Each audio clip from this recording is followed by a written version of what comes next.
নমস্কার, আমি সর্বরী রুদ্র, আমার চ্যানেল ভব ঘুরে। আজ আমি ঘুরতে ঘুরতে চলে এসেছি বীরভূম জেলার নলহাটিতে মা নলাটেশ্বরী মন্দিরে। এটি 51 শক্তিপীঠের এক পীঠ। হাওড়া থেকে এলে আজিমগঞ্জ ভায়া হয়ে রামপুরহাট ট্রেনে চাপবেন এবং নলহাটি স্টেশনে নেমে টোটোয় করে আসবেন। আসুন।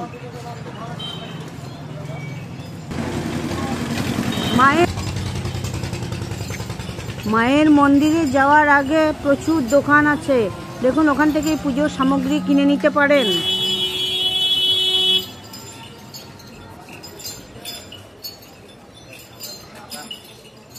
এটি মায়ের মন্দির।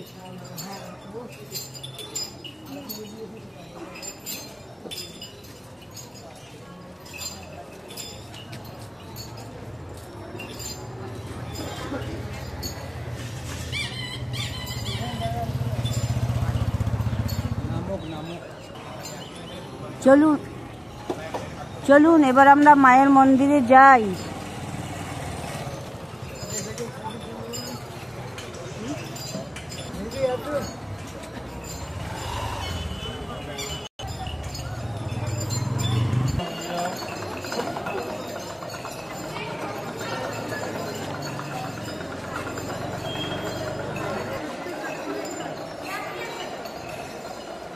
এটি নাট মন্দির।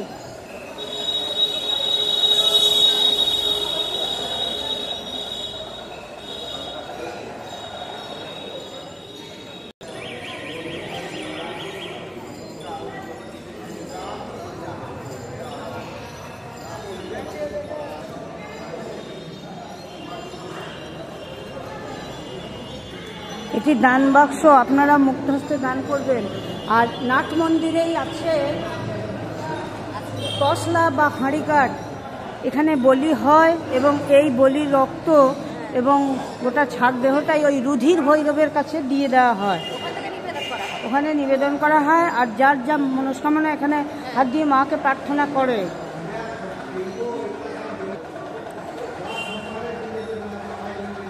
এই দেখুন, ইনি রুধির ভৈরব, কেউ কেউ পাতাল ভৈরবও বলেন।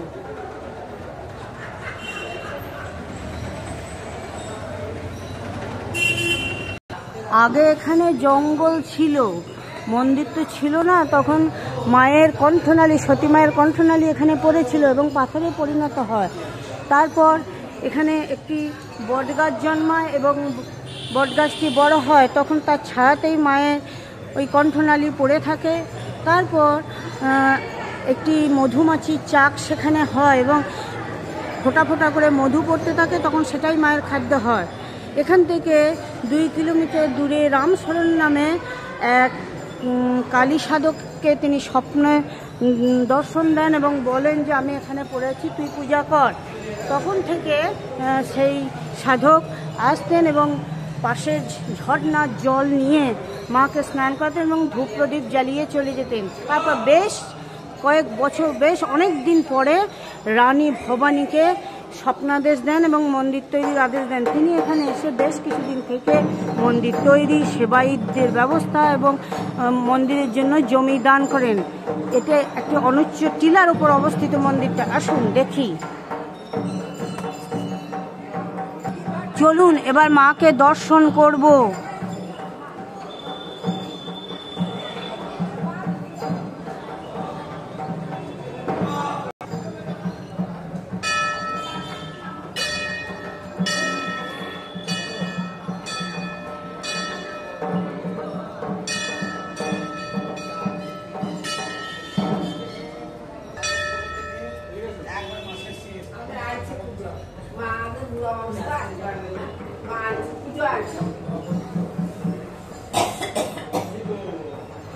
মায়ের মঙ্গল আরতি হয় ভোর 5টার সময়, তখন মায়ের কণ্ঠনালীটি স্নান করানো হয় রাজবেশে। তখন যদি কোনো ভক্ত এখানে থাকেন তা সেটি দেখতে পান। আর টাকা পূজাতে হয় সন্ধ্যে 7:30টার সময় সন্ধ্যারতি করে বন্ধ করে দেওয়া হয়। অন্নভোগ প্রতিদিনই হয়, ভক্তরা চাইলে প্রসাদ পেতে পারেন, তবে 10:30টার আগে কুপন দিয়ে নিতে হয়।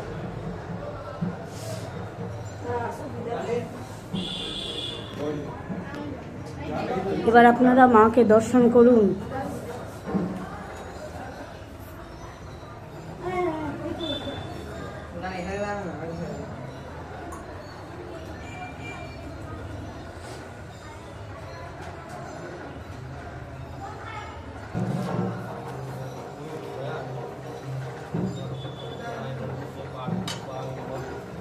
বাবা নাই গণেশ মন্দিরে বসে দেখেছ?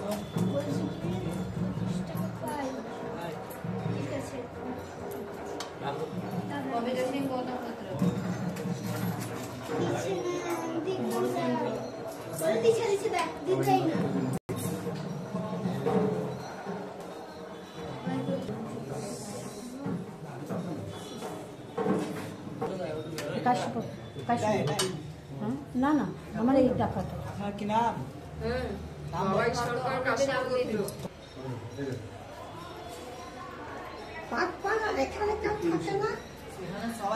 মায়ের বাৎসরিক পূজা হয় দুর্গাপূজাতে, সেখানে ষষ্ঠী থেকে দশমী পর্যন্ত মাকে দুর্গারূপে পূজা করা হয়।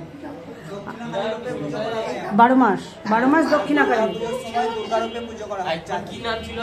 আর বাৎসরিক সারা বছর পুজো হচ্ছে মায়ের দুর্গা পুজো, আর কালী পুজোও হয়, আর আষাঢ় নবমী আর জয় মঙ্গলবারে পুজো হয়। মায়ের প্রতিদিন পুজোগুলো থাকে সেগুলো বিশেষভাবে পুজো করা হয়।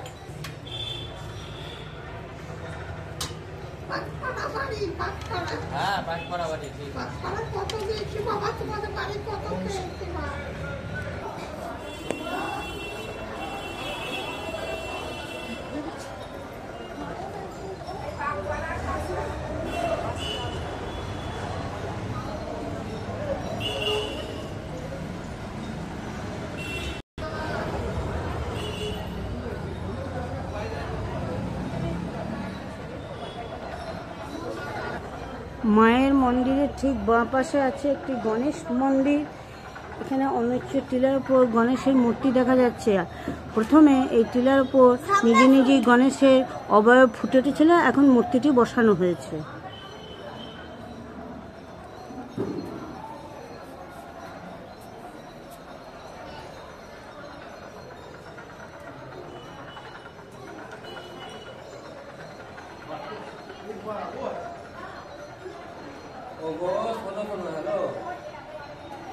বলছি 12:30 1টার সময় বেরোলেই হবে। 1টার সময় বেরোলে যেতে ওখানে 3টা বাজবে। 3টা থেকে মেলা দেখতে যাবো 3, 4, 5, 6, 7টা পর্যন্ত দেখবো, 4 ঘন্টা। আবার 1টার সময় বেরোলেই হবে।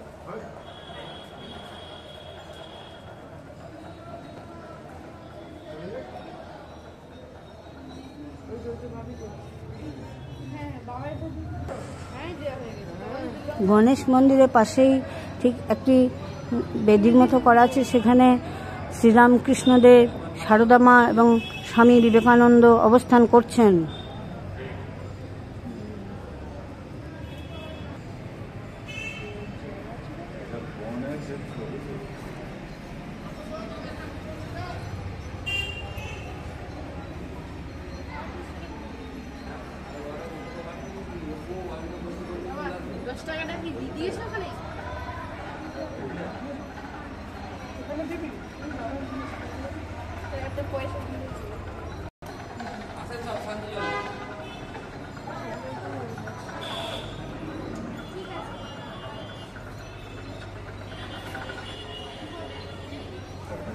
গণেশ মন্দিরের বাইরের দেওয়ালে টেরাকোটার কাজ।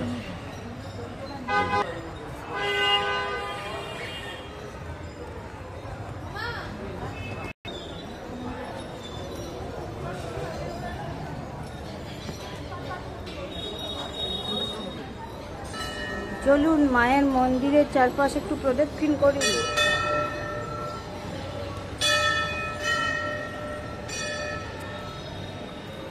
বিষ্ণুর দশাবতারের মূর্তি এখানে বসানো আছে।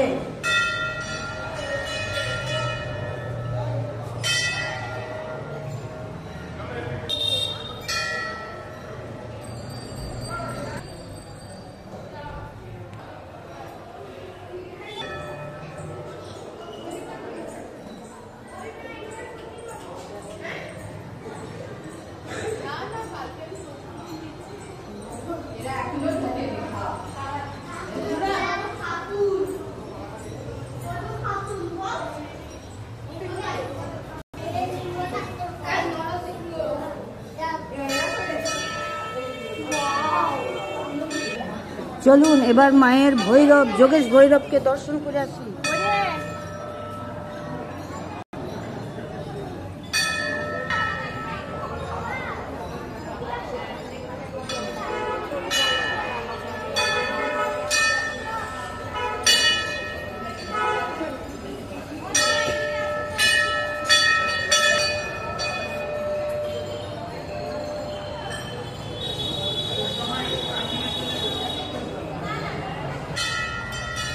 এটি পঞ্চমন্ডির আসন।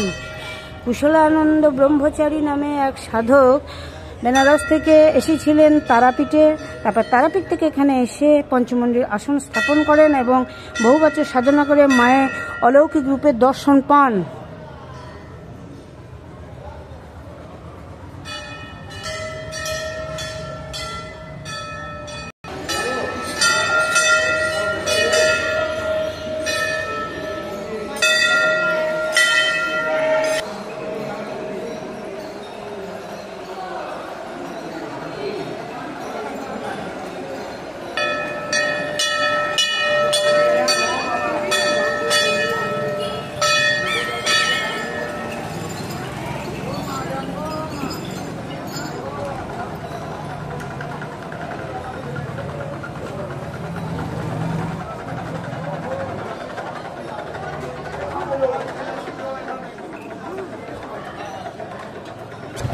চলুন এবার মায়ের ভৈরব যোগেশ ভৈরবকে দর্শন করে আসি। চলুন ওনার মন্দিরেই যাই।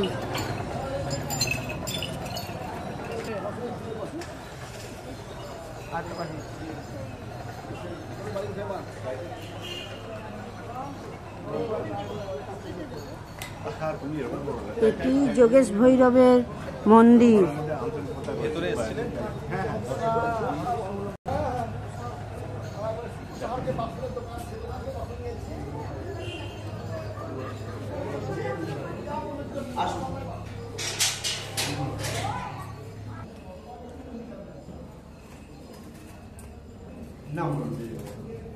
সোমনাথ চক্রবর্তী কাশী।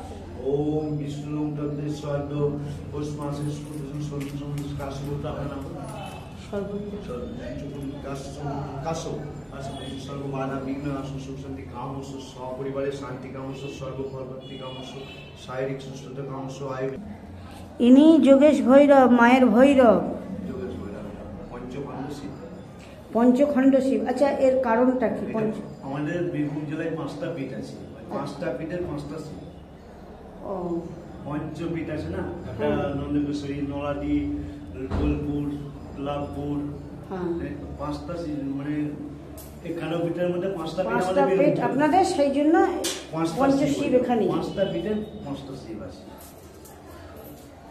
একটু দিবাই পায়েস মানে আমাদের এখানে ভোগ হয় টাকা। চলুন বাবার মন্দিরে একটু প্রদক্ষিণ করি।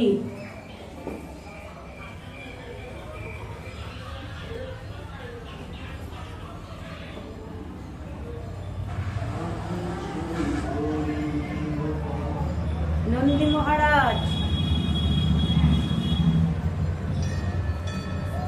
বাবার মন্দিরে বাবার সামনে নন্দী মহারাজ।